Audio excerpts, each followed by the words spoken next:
I grew up in a small town in Virginia in a Christian home.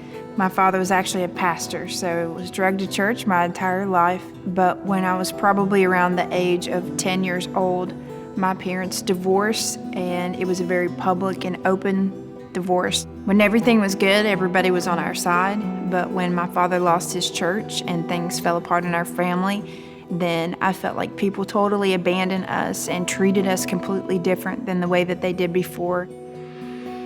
I remember as a young girl, I would lay in my bed at night and pray, Lord, put my family back together. And when I didn't see that happen, I became very angry and very bitter. And I made a determination in my heart, I'm going to destroy my life and I'm going to make everybody pay for the things I've had to go through. I went to school looking for the kids that I knew were doing drugs, into alcohol, and told them this is something that I want to get involved in.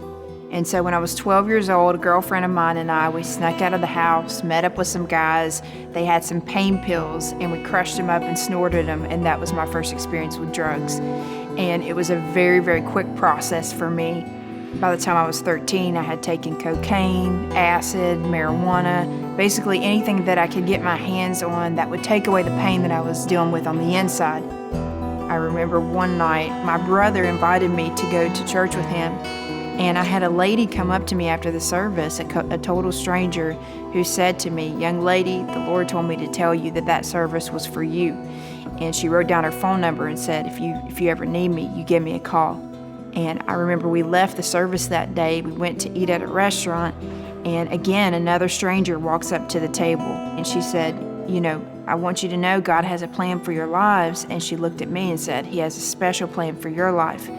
And so I remember leaving the restaurant that day, and I sat in my car, and for the first time in my life, I felt hope, but I did not know how to overcome this physical addiction. And so eventually I had to be admitted into the hospital, and the doctors did tests on me and took my parents in a room and said of the stages of addiction that I was at the last stage before death and to prepare for my funeral.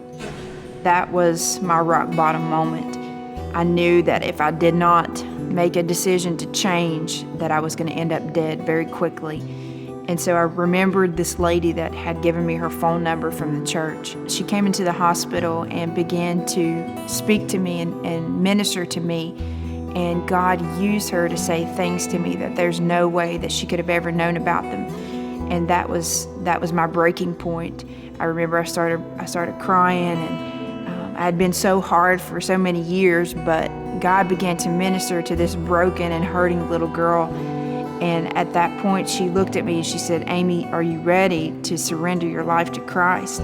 And so I cried out to the Lord that night, "Jesus, you're real, and you change me, or I'm going to end up dead." And in that moment, the gospel became real to me. Jesus broke every one of the addictions off of my life and did such a work of transformation in my heart that I knew I could not contain it.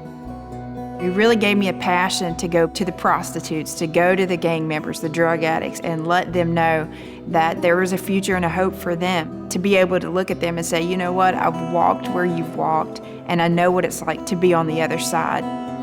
And to be able to get up and proclaim to them the freedom that's found in Christ, it's absolutely incredible. My name is Amy Lambert, and I've been ransomed.